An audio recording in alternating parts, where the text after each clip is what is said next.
Bonsoir. Good evening. I'm Gaëtan Bruel, director of Villa Albertine, and I'm particularly pleased to welcome you tonight for the launch and the first episode of Villa Albertine Museum series, a new initiative we imagined together with the Center for Curatorial Leadership and its inspiring director and co-founder, Buffy Easton, to discuss the future of museums from a transatlantic point of view. In 2022, shortly after their respective appointments, Villa Albertine welcomed the president of the Musée du Louvre, Laurence Descartes, the president of the Pompidou Center, Laurent Lebon, and the president of the Musée d'Orsay, Christophe Leribaud, for an initial series of conversation here in New York. And in 2023, we wanted to continue our exploration of big picture questions related to the world of museums, while bringing a new generation of museum leaders from both sides of the Atlantic to meet with each other, but also to meet here with us. And while the pursuit of gender equality remains a major concern among cultural institutions globally, the new wave of women recently appointed to leadership positions, both in France and the United States, is promising, and we believe reflects an important infusion of new ideas in the museum space. That's why Villa Albertine will turn the floor over to women leading museums throughout 2023. Organized in partnership with the CCL, a beacon, as well as a force for innovation in the field, the 2023 edition of Villa Albertine's Museum Series will, once or twice per month throughout the year, invite 12 women, directors of French museums, French or Francophone museums, to engage in a dialogue with 12 women among their American counterparts. In short, we want to share new voices and new perspectives, but also the following conviction, the conviction that the transatlantic relationships is more than ever a relevant space to think about or perhaps to rethink the future of museums. In the following months, we will have the pleasure of welcoming 24 museum directors, all women cultural leaders here at Villa Albertine, including Amélie Simier, director of the Rodin Museum in Paris, and Sacha Souda, director and CEO of the Philadelphia Museum of Art, on March 22nd, in just 2 weeks. And join us or stay tuned on this occasion as we'll make an important announcement so on March 22nd. Other dialogues will include Charlotte Vignon, director of the Musée de Sèvres, French National Museum of Ceramics, and Courtney Martin, director of the Yale Center for British Art, in April. Yannick Lins, the newly appointed president of the Musée Guimet, French National Museum of Asian Art, and Amada Cruz, director and CEO of the Seattle Art Museum, in May. Séverine Lepape, director of the Musée de Cluny, French National Museum of the Middle Ages, and Julia Marciari-Alexander, director of the Walters Art Museum of Baltimore, in June. And on May 18th, we'll welcome 2 exceptional guests, the marraine of this series, Laurence Descartes, president of the Louvre, and Katie Fleming, the new president and CEO of the Getty Trust, for a dialogue and a special celebration. I just shared 10 names, but 14 additional speakers are coming to New York through December 2023. All these dialogues will be live streamed and will be part of a larger book to be published next year. Today, as we are celebrating International Women's Day, we are pleased to welcome our 2 first exceptional speakers, Laurence Angel, President of the Bibliothèque nationale de France, and Dr. Carla Hayden, Librarian of Congress, as well as a moderator of exception, Colin Bailey, Director of the Morgan Library and Museum, and to discuss how the greatest libraries also think of themselves as museums and perhaps can contribute to imagining the future of museums and cultural institutions. We truly couldn't dream of a better panel. Before turning the floor over to Buffy, I would like to thank her for being such a wonderful partner and co-curator of this series, together with François Bridet, Director of Museums and Cultural Heritage here at Villa Albertine. I would also like to express our gratitude to the Friends of Villa Albertine, in particular to Sana Sabag, Beatrice Stern, and Denise Litfield-Sobel, who made this project possible, as well as Maison Cartier for supporting the 6 spring dialogues. Thank you all for being with us. Buffy, merci beaucoup. The floor is yours.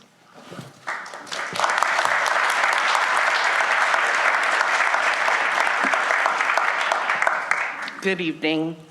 I am honored to have been asked by Gaëtan and Francois to become a partner in their ambitious program to pair important women leaders of cultural institutions from France and America, and to introduce the illustrious participants of this discussion. Just a word about who I am. I run and founded with Agnes Gund, who's here in the audience, the Center for Curatorial Leadership. Many of our fellows are also in the audience, which is nice to see, including Colin Bailey, our interlocutor tonight. It's an organization that teaches leadership to museum curators. And starting with one program, we now run 5. We do a program for PhD students to encourage them to enter into the museum profession. We do a program for global curators from around the world in modern and contemporary art in partnership with the Museum of Modern Art. And we do a core program for senior curators, mostly in America, many of whom have become directors. We have almost 50. And we've just finished a 2.5-year initiative with the Studio Museum in Harlem for Black curators. 26 Black curators came by invitation to work with us. So that's what we do. But it's my distinct honor tonight to introduce this panel. Dr. Carla Hayden, the Librarian of Congress, has distinguished herself from early in her career by her emphasis on equity of access, her credo when she was president of the American Library Association. Dr. Hayden began her library career at the Chicago Public Library, telling stories to children with autism. After teaching in Pittsburgh, Dr. Hayden moved back to Chicago, where she received her PhD from the University of Chicago. She eventually became chief librarian of the Chicago Public Library, and it was during her tenure there that she met Barack and Michelle Obama. Her move to the Enoch Pratt Free Library of Baltimore furthered her presence on the national stage, and I'm just really impressed you continue to live in Baltimore, which is a wonderful thing. Appointed to her current role by President Obama in 2016, she is in charge of 162 million items and a budget of over $700 million annually. For a profession that is 85% female, she's the first woman in charge and the first African American to be Librarian of Congress. Laurence Angel has spent her entire career in the cultural field. Trained at Sciences Po, the École Normale Supérieure, and l'ENA, she began her career in public broadcasting before becoming an advisor to the Minister of Culture in the early 2000s, eventually leading the Department of Cultural Affairs for the city of Paris, which includes 14 municipal museums, 73 public libraries, and 15 historical libraries, among other organizations. Subsequently, she served as Chief of Staff to the Minister of Culture, Aurélie Filippetti. Like Dr. Hayden, in 2016, she was appointed to her current role as President of the Bibliothèque nationale de France. Her mandate has been to make the collections more accessible, both digitally and in person. To that end, she recently opened the fully restored library on the Rue de Richelieu, which allows the public to see the treasures of the library's collections. In fact, it was that very building, the Bibliothèque nationale on the Rue de Richelieu, that played a central role when Colin Bailey and I met in 1981 while doing dissertation research in France. Colin was pursuing a PhD at Oxford and spent every day in the National Archives. But the BN was the center of operations for all scholars doing graduate research on French topics. We needed letters of recommendation, very particular letters of recommendation. I noticed not a lot of nods in the audience, and an interview in order to be able to use the library and its resources. Madame Angel has opened this to the public in myriad ways, and I imagine she will discuss it this evening. Colin Bailey is a leading scholar of 18th century French art and patronage, winning the prestigious Mitchell Prize in 2002 for patriotic taste, collecting modern art in pre-revolutionary Paris. And I mention that only because that's what he was doing in the archives every day for many years. Since then, his work has focused on more modern artists and topics including Renoir and Hockney. He served as chief curator at the Frick Collection from 2000 to 2013 before heading to the West Coast to lead the Fine Arts Museum of San Francisco. He now leads a very robust program, including a vibrant range of exhibitions at the Morgan Library and Museum, where he has served as director since 2015. So Colin, I give it to you.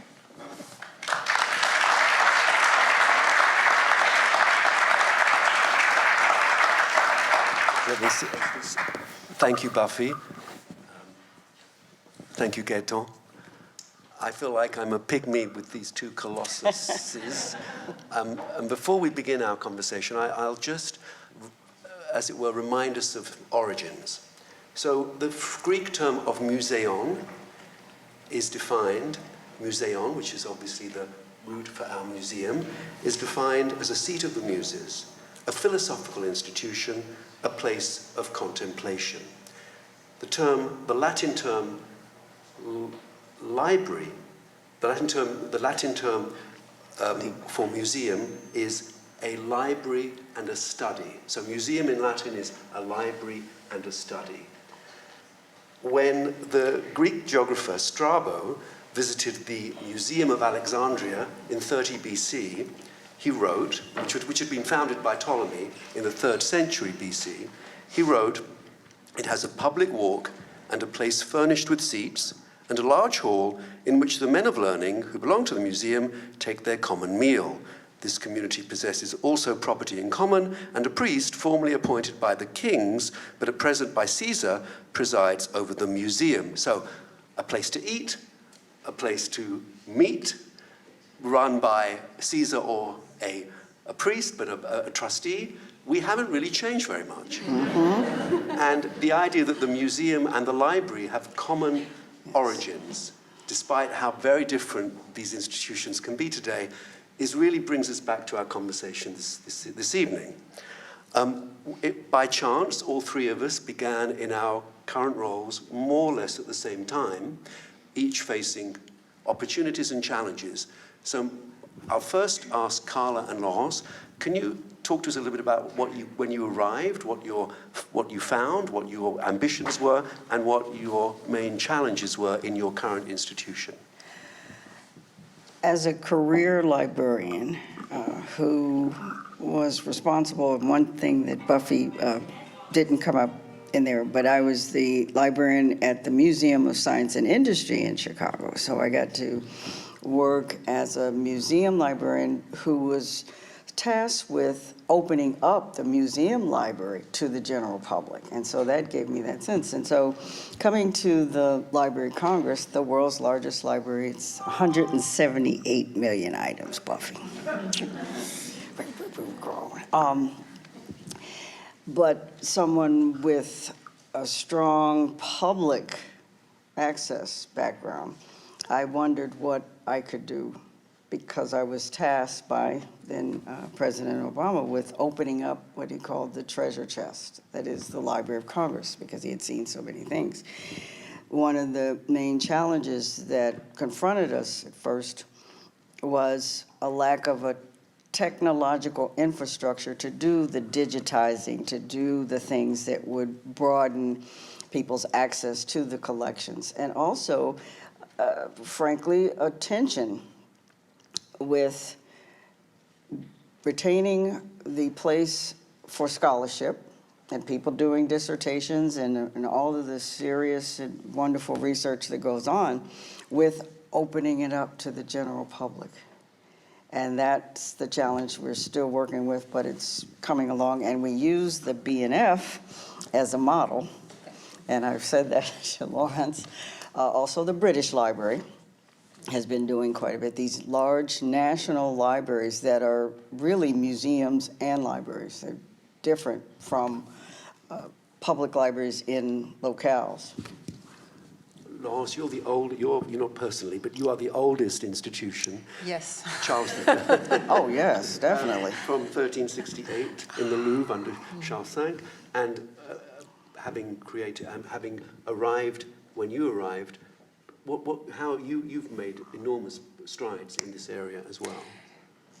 Yes, but So it's important to note that it's the oldest cultural institution in France and maybe somewhere else also. But I began with that. So I'm not a librarian, as you have noticed, but the first thing I wanted to do arriving at that institution was to continue the institution, so to take into account what it is.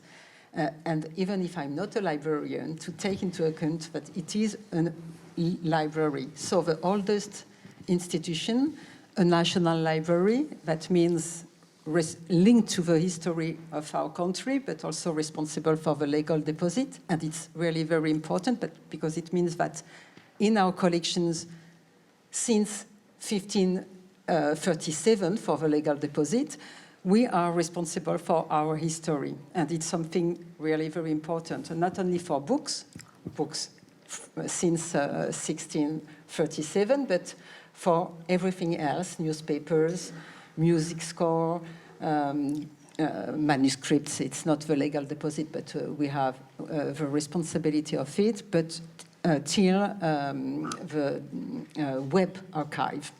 And it's something very important. And the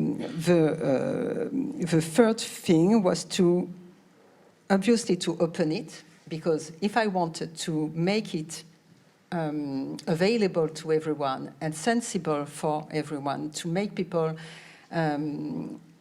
know, just knowing what is the National Library, I had to open it more to everyone, to give, to have always this special link with researchers, but also to explain to everyone what was this kind of institution. So we had three main projects during this period. The digital question, even if we have a digital library for 20 years or more than 20 years, so we began very early in comparison with all cultural institutions, with the digitization of collections and the capacity to welcome digital contents. But we always have to do more. And now we have to deal with legal deposit for native digital documents, and it's something very special, very, very technical, very difficult. And so it's a very important project. We have to take into account the capacity to welcome everything, and we spoke about that. It's always more space, and so we have to deal with a new capital project now. And then we have this so important capital project, the Projet Richelieu, to renovate and to make it open to everyone. And so I deal with this from the beginning of my presence in that institution. And the Library of Congress administers the United States copyright system. So we also have responsibilities, and we call ourselves, and it's true, the oldest cultural institution in the United States. Yes. But we are only 1802. We're 1802. It's a young country, and we know that. But in 1870, the Library of Congress became the administrator of the U.S. copyright system. So we have to maintain the deposits, just as that as well. In a way, you're both sites of memory and history, yes, and national identity. Let me ask you, in the trajectory as you both started, the pandemic came quite soon after your arrival, and what would you say its main effects were, and how were you able to marshal attention during those periods, which we're now emerging from? So I'm hoping it's a little bit more positive, but what would you say your experience was of those 2 or 3 years where we were all remote? Well, the technological infrastructure that we had been building actually held us in good stead. We were working on a digital collecting strategy, born digital materials, all of these things. What the pandemic did was push us down a road that we were going, but maybe not that fast. And what it did was give us actually the confidence that we could do it, and a lot of the deliberation that probably would have taken place for a longer time if we hadn't been pushed down the road by the pandemic happened. And so we started virtual programming, and it accelerated. We changed in midstream our national book festival that had thousands of people in person had to go virtual, but we were able to reach more people. So we're continuing that, the relaxing of telework policies and all of these things. But that social media presence became very important and is continuing. So, if I speak about the Projet Richelieu, the pandemic had stopped totally the project for 1 year or nearly 1 year. And so we just went on thinking about what we will do for the public afterwards. But obviously, the capacity to have a digital relationship, if I can speak about a relationship by digital way, maintain the relation with our audience. So the library, the digital library itself, it's now 10 million documents, so it's very important. And we invented a new cultural way to show documents, to have this special relationship with audience during the pandemic. So maybe we will have.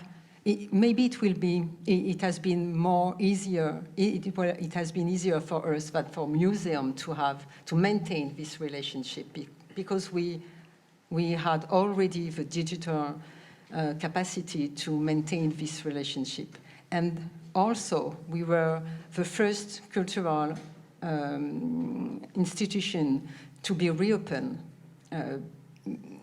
before museums and for researchers, first of all. So we reopened very quickly to the public. But I mean that it has changed things.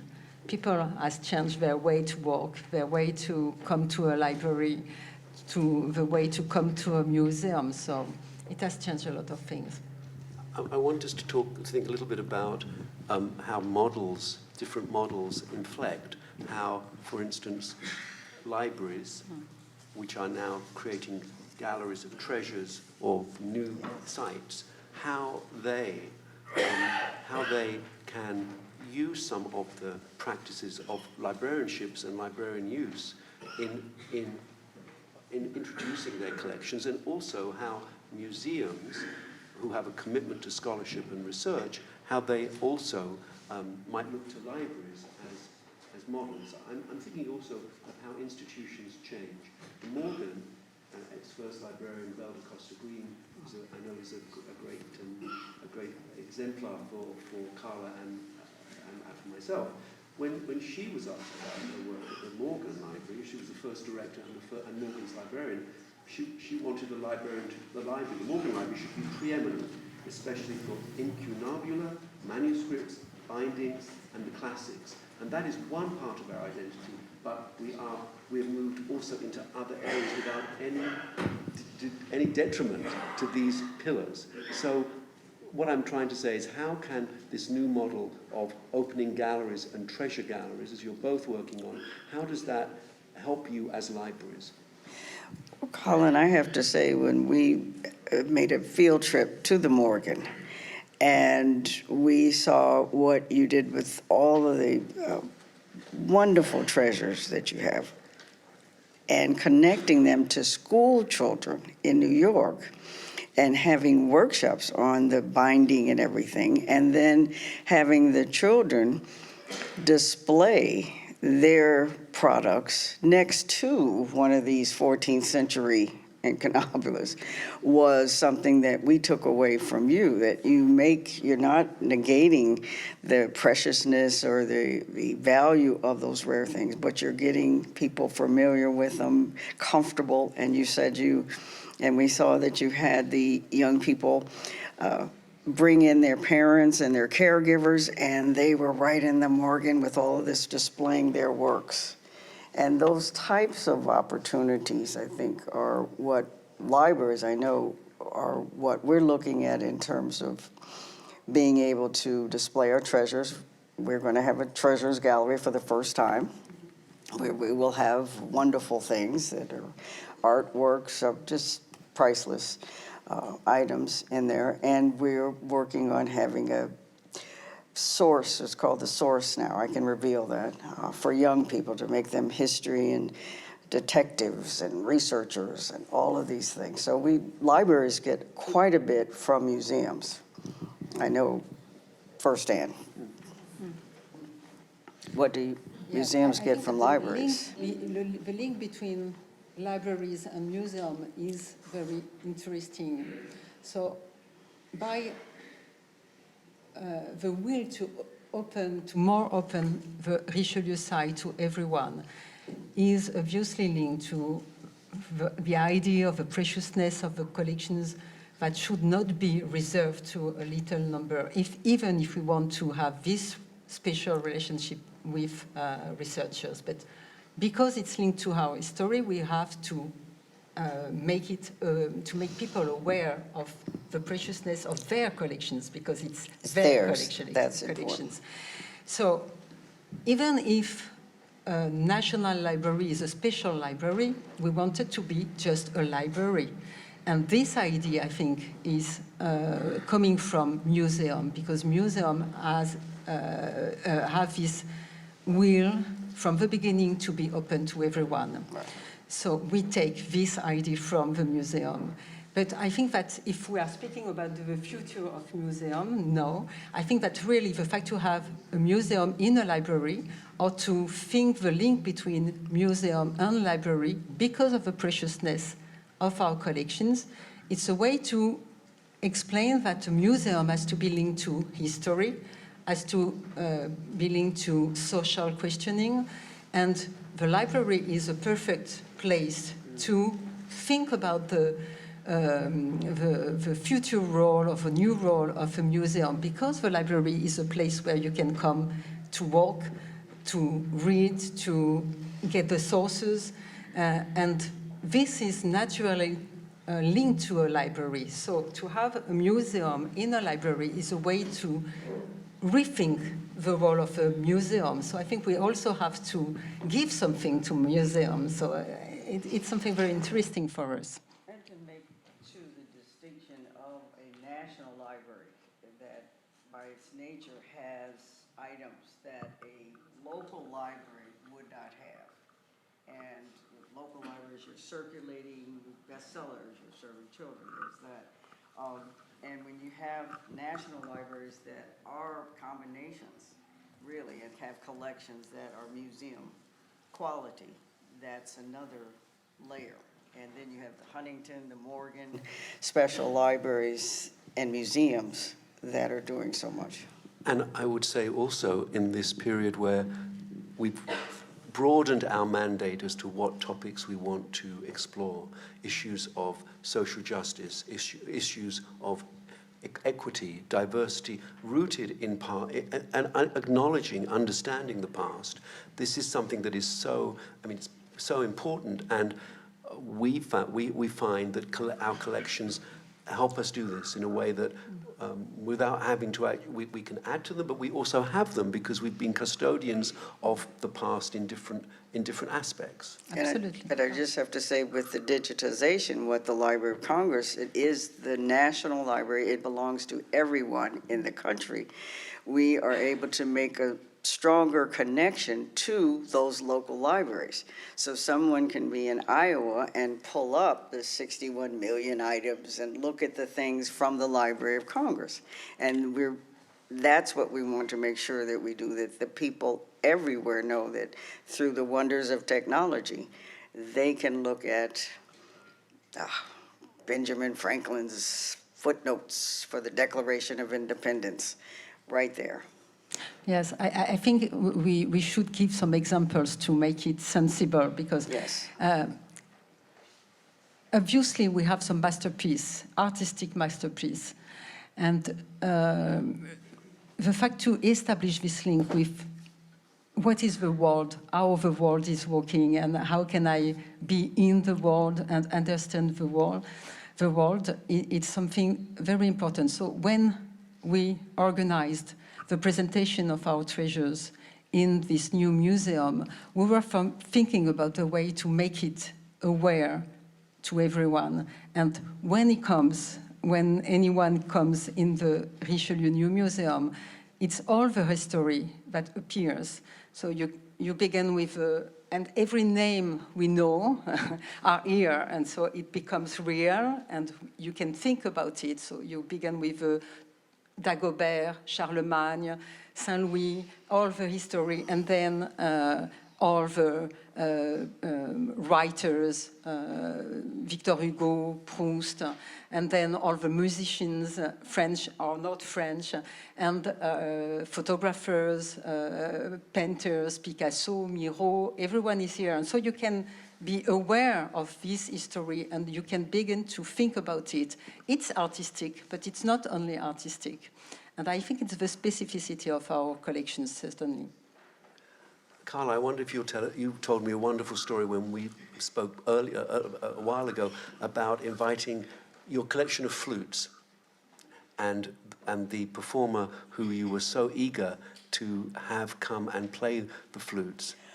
The Library of Congress has photographs, film, all of the different formats, and works of art. We have Picasso, we have the books. And the Library of Congress has the world's largest collection of a single instrument, flutes. Who knew? No one. And I went down to, we have some Stradivarius violins, cello, all of this, and we've had musicians that would come and play. They have to be played, the Stradivariuses and that. And so we connect with music schools to have concerts and things. But the flutes were just there in the vault. I mean, they're taken care of and everything, 1,500 flutes. Of all, Catherine the Great's flute, the piccolos that played Stars and Stripes Forever from John Philip Sousa. We had the manuscript, all of these things, just gorgeous. But they're in this vault down. And so the young people, and it does help to have young people on staff. Young people knew that this very popular pop star who is a flutist, we were all saying flautist and we realized that we were told that's not right, was coming to Washington, D.C. And what if we invited her to explore the collection? And so they told me to tag her. My colleague is here who said, yes, that's right, on social media, and she responded. And the next thing we knew, it was all private and everything, but she came, and she really is a classically trained flutist, and she spent 3 hours with our curator trying out it was a master class in playing the flute. Because she knew the instrument so well, she could pick up a 16th century flute and figure out the things and everything, and then she did it well. We asked permission to tape her doing that, and then there was a crystal flute that hadn't been played, and she figured that out. And then she had a concert that night. Well, she had gained the confidence of our curator of musical instruments so much so that she said she could take it to the concert. Well, we had security, we had armed people taking it out, and it goes out onto the stage, and I thought to myself, this could go very well or not. But she was trained, and she did it well. We had so many people that had never heard of the Library of Congress or didn't know what it was, because it's the name Library of Congress. They didn't know anything. And we watched, as we usually do with the traffic on our website afterwards. And so many people were saying, what else does the Library of Congress have? Yeah. What else? oh, they have photographs that you can download. Oh, they have this. And then the best comment from someone was that there will be lots of little, because she's African American, there will be lots of young brown girls wanting to play flute for Christmas. So that exposure, and now that's what we're seeing. And people, once they find out what you have, they're And a library is a place to invent things. yes. And so we have to explain how our collections can inspire Yes. anyone by giving great example, but Right. anyone. And it's really very important. And not only in our institutions, but of course our collections and the objects. And I'll tell a brief story. We had at the Morgan just this week the bluegrass mandolinist Chris Thiele, and he was our invited guest for our benefit. We showed him, we took out for him some of our music, Mahler, Stravinsky, and Bach, because that's what he plays. And we had curators there, but he was also, he touched the paper Yes. that Bach had wrote his partita on. He very gently touched it. And for him, it was electrifying. He completely changed his performance that evening because he was now channeling, he was channeling Mahler and Bach. But he is now posting as well about what he encountering an original work, encountering an institution that loved and looked after that work, and reminding people that it was for them. So this seems a strategy that we, in a way, as librarians, we look after things, but we also Absolutely. want to open things. So I can give an example Demonstrate. also. And See, we're getting excited. yes. now. All right, we're like, We have okay, so now many we're doing it. examples to give. Yeah. So, staying in the musical field, we have a special relationship with Radio France, the radio podcast institution, and so they have two orchestra, and we have a program to have a pre-concert conference just before the concert in the concert hall, and we go there with a manuscript. Yes. The musicians will play, yes. And it's wonderful. So because it's exactly like this. It's so difficult to organize things with curators, but suddenly it becomes possible. They are custodians. Because it depends, doesn't it? Because they are so happy. And so my department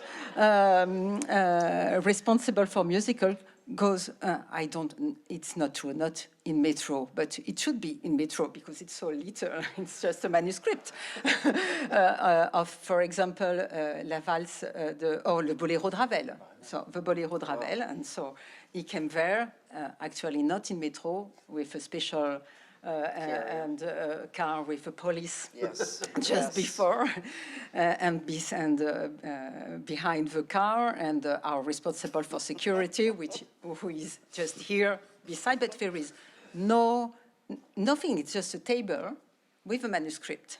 And someone explained everything, and people are here, and then they come as a mausolée. It's this, and you can saw it, and it's wonderful. And then you go to the concert, and obviously everyone has a new way to understand the music because they saw the manuscript. Yes. So it's wonderful. We did that Library Congress with the Kennedy Center for Performing Arts, and before the opera, before whatever dance, the Alvin Ailey thing, we bring things, and it is that opportunity. And the security is important because that's what we're doing. We're preserving and protecting, but we need to connect as well. And the good novel, the optimistic one, is that people are very happy to see that. So they discover everything and they just be happy. It's the most important thing for us from the beginning of our new museum is that we aware a huge number of people, and we see that they are happy when they come. I have a last example. A few days before coming here, I was in the hall of Richelieu, and then just a little child, I think he has 5 or 6 years, and I presume he was coming with school before. But he opened the door, he was with his grandparents, and he said, just look, it's here, the salle ovale. You know, the beautiful room, okay? And then when you see that, you say, yes, it's done. It's not done because every day we have to work on it, but it's possible. So we have a digital tools. We can reach people by digital, but we can welcome them in reality, and it's something so wonderful. And that a 5-year-old is comfortable. That's what you want to say. Look, they still feel the magic of it, Yes. but they're comfortable with it too. And in fact, as libraries and museums, we are looked to, I think, for authenticity and trust and authority in a good way. I mean, authority. And so in a very changing society, those and where expectations of what is important historically or culturally can be broadened, but whether we do have a sort of a responsibility, I think. We should explain to the non-librarian people what is authority, because authority is also the name of a kind of cataloging data. So when you want to distinguish people, not to know exactly who is who, you called it authorities. And so it's really linked to the truth, to the reality, not to make mistake.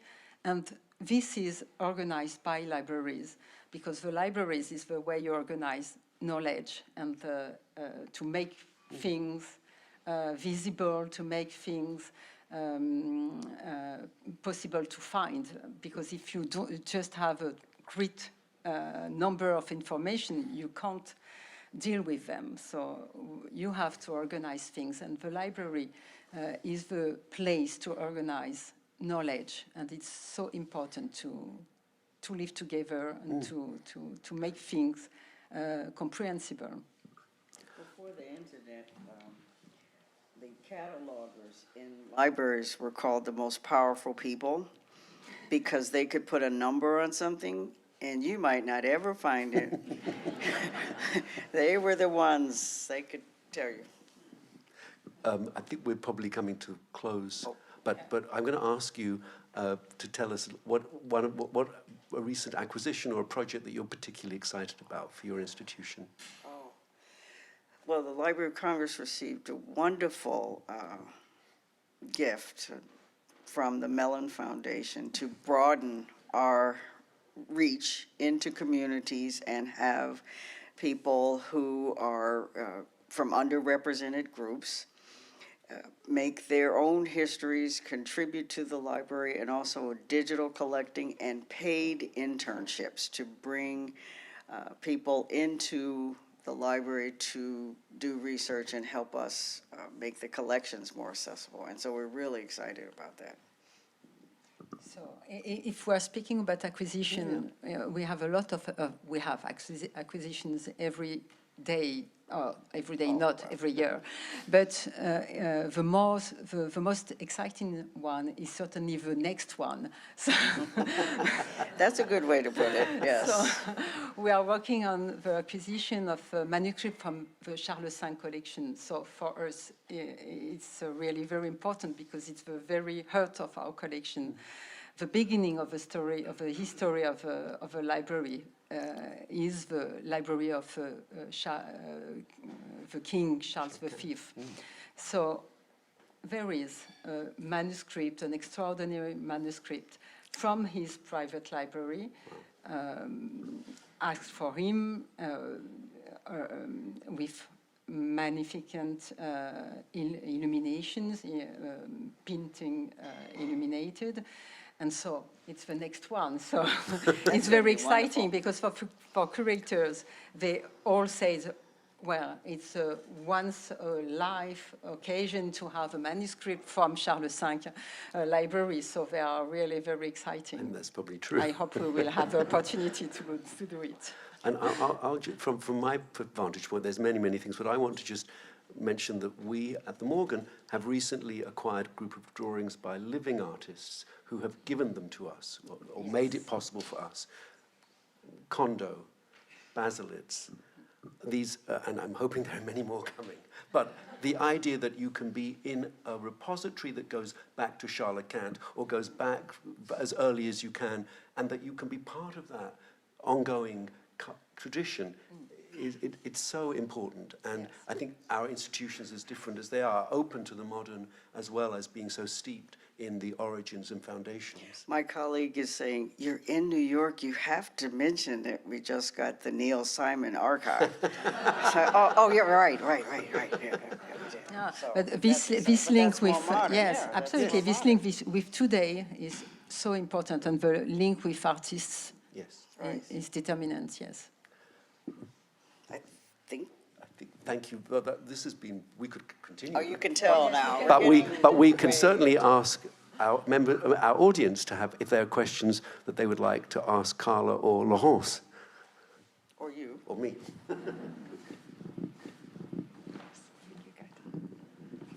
Thank you so much for the wonderful conversation. It's just amazing to listen to you tonight.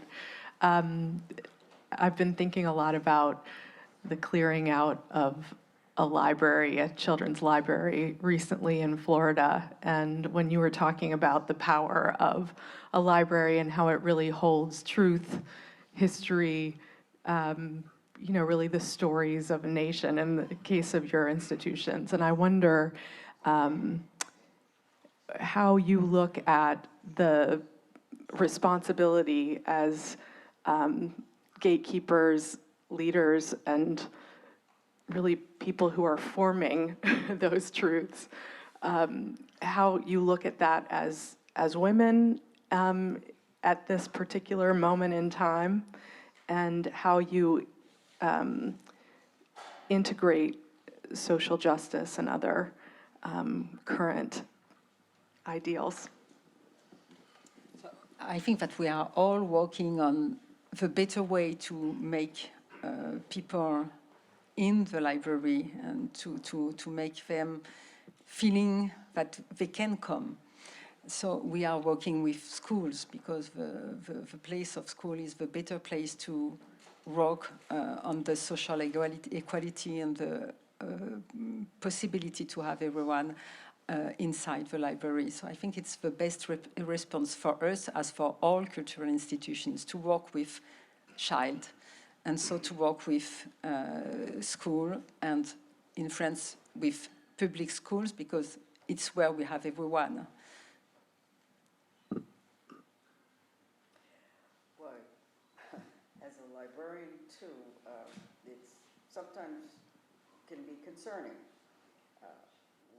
But those are local issues in terms of what might be in a school library or a public library. And so when you have the National Library, our responsibility is to be able to provide access to everyone and to create those pathways. Now, as a woman, this is International Women's Day. I think we are at times aware of another responsibility as well. And being a woman in leadership, you're a role model in many ways.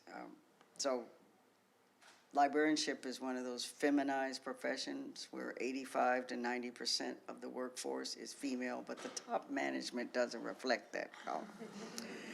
So just being in the leadership positions, and you're the first woman, is something that I think is helpful.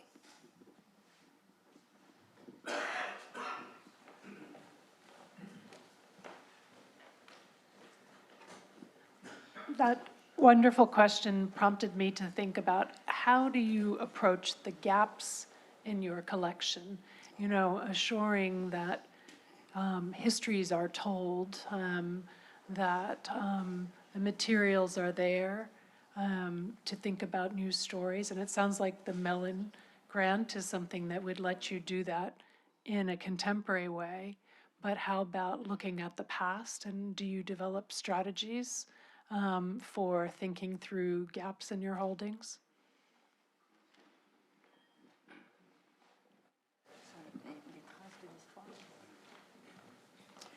I'm just loving this. They're speaking French between me, and I'm like, oh, I'm in heaven. Please. The gaps. Well, part of the workforce at the Library of Congress is composed of specialists in all types of areas, and they are very aware of what collections are available, and sometimes it's gift or purchase, and they are always looking at their particular areas and saying, we need to do this, we need to acquire these types of things. And so that's a specialty. The collection development staff members are constantly looking at not only the past, but they're thinking about the future and are concerned about born digital materials. How are we going to collect? Will we have the opportunity to collect things that are coming in straight digital to digital too? So that's an exciting area.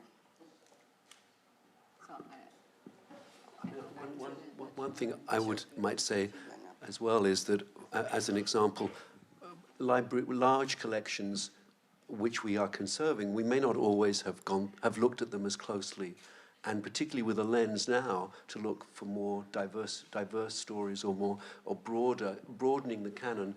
It's interesting how many of our collections were collected with a desire for comprehensiveness without necessarily choosing the canon. I mention this because we had a project, in fact, when Olivier Gabet came and spoke here, he had just come to see our exhibition on Gwendolyn Brooks that was curated by our first Belle de Costa Green Fellow, the first Pulitzer Prize-winning black poet. Most of the material for that exhibition had been at the Morgan for decades, because it came with Carter Burden's collection of American 20th century literature that was a huge development for the Morgan Library, because it had not been collecting in that area before. Carter Burden was just such a great collector that he collected comprehensively, and we had many examples of Gwendolyn Brooks's work in the collection already. But it required, in a way, this young fellow, our first Belle de Costa Green Fellow, a very supportive department, curatorial department that wanted to encourage this. And so it's not that we had to go out and acquire it. We had it, but we had, Yes. we hadn't looked at it before or looked at it as much. I think we could speak one more time on the difference between libraries and museums, and especially when it's a national library with a legal deposit. That means that the collections are as the production is. We don't have to choose. We just are the reflect of the reality. So it's another way to think about the collections. It's not a taste history, it's the creation history as it is. And we don't think about what we will do with that. We just keep it, and at the very moment when there is a question raised because we want to work on it, because there is a researcher we want to work on it, then we can develop thinking about this part of the collections, and we never know what will appear in the future. So it's another way to think about collections and to work with our collections, and it's quite different from museums.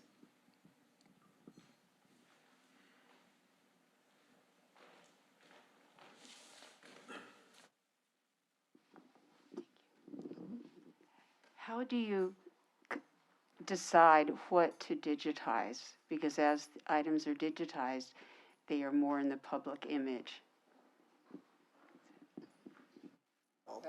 So I think that in all libraries, maybe it could be different, but you have different way to organize the digitization. First of all, it depends on the capacity to do.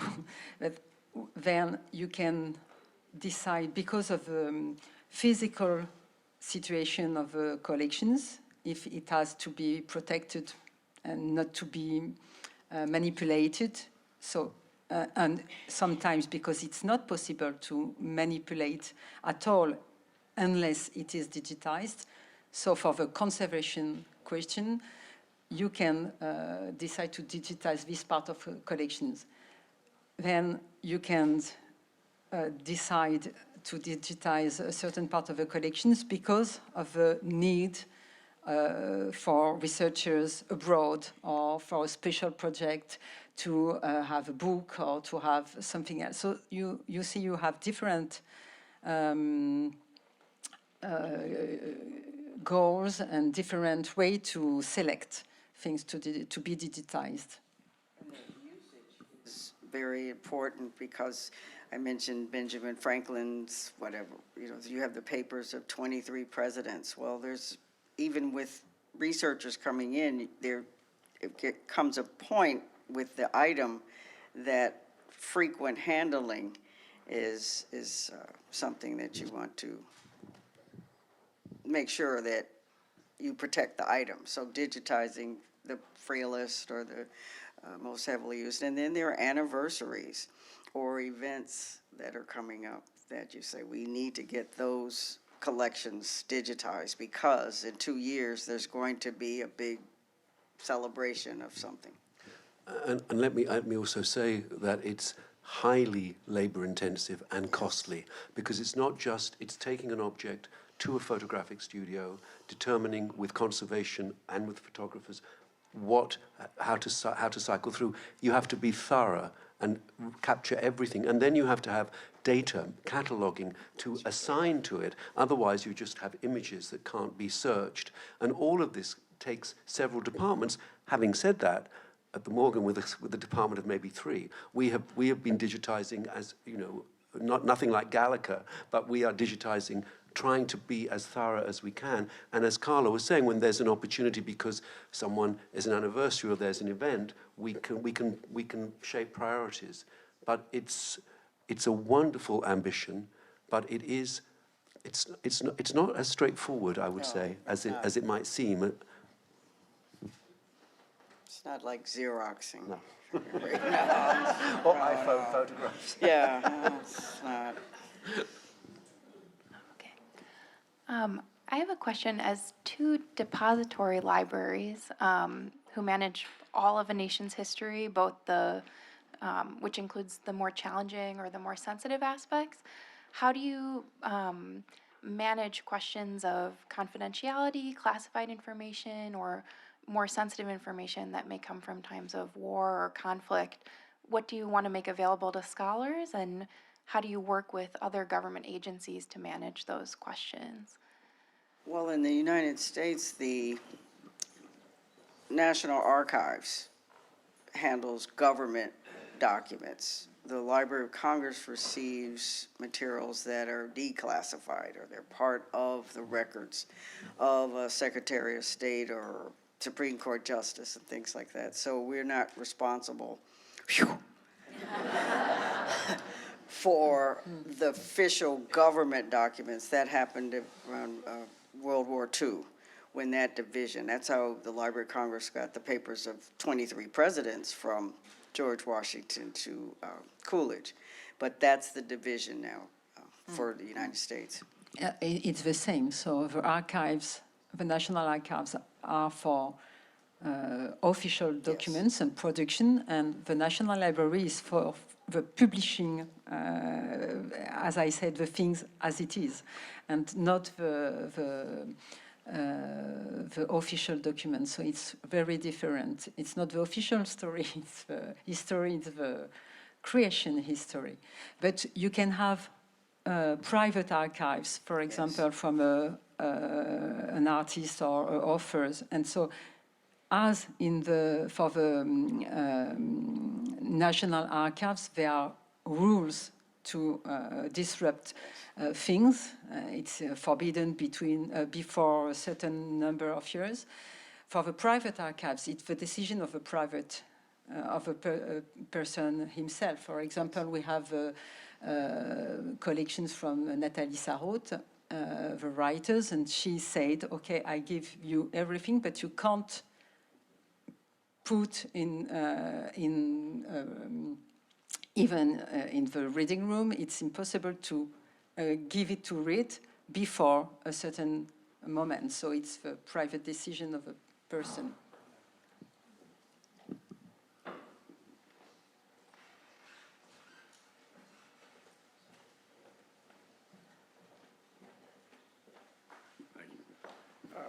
A question that hasn't been touched on yet.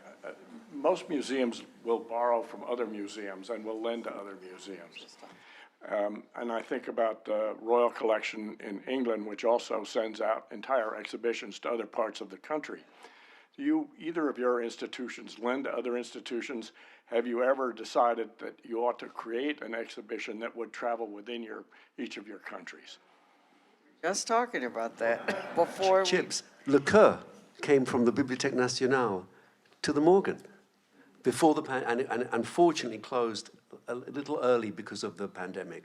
But that was an opportunity to take a fantastic show from you, which went to the Petit Palais and then to Texas and then at the Morgan. So we were beneficiaries. But it's a good question to ask because museums thrive on this partnership and exchange and loans. And libraries, if I may say, have a reputation of being rather more protective of your material. Do you think? Yes, we do. But we loan materials. Yes, we learn a lot. So I think that because museums are also very, they want to have their exhibitions also. So there is a new way to organize exhibition now because of all economical and also preservation of everything. So we think in another way. But for libraries, I think there is also the question of the difficulty to show several times paper documents. So it's also a question of conservation. It's not only a way to be less generous. No. Je voulais pas dire ça. But the Library of Congress, yeah, right, we would loan materials.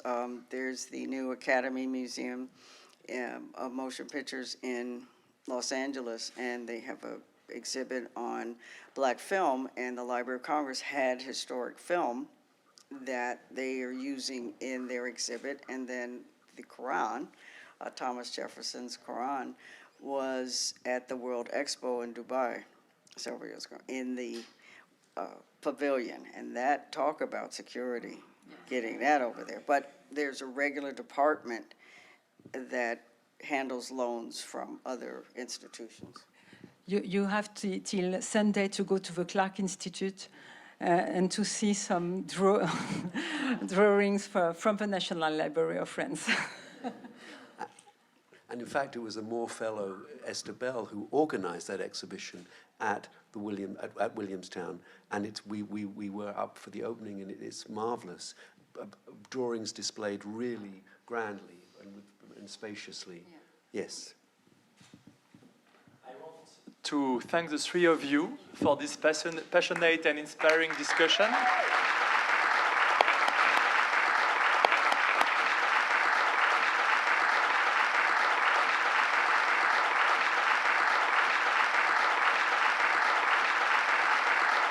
I believe it was the most relevant way to start the discussion by showing that libraries are leading the way when it comes to the future of cultural institutions. Thank you very much. I now invite you to share a glass of champagne with our speakers. Thank you very much for joining us tonight.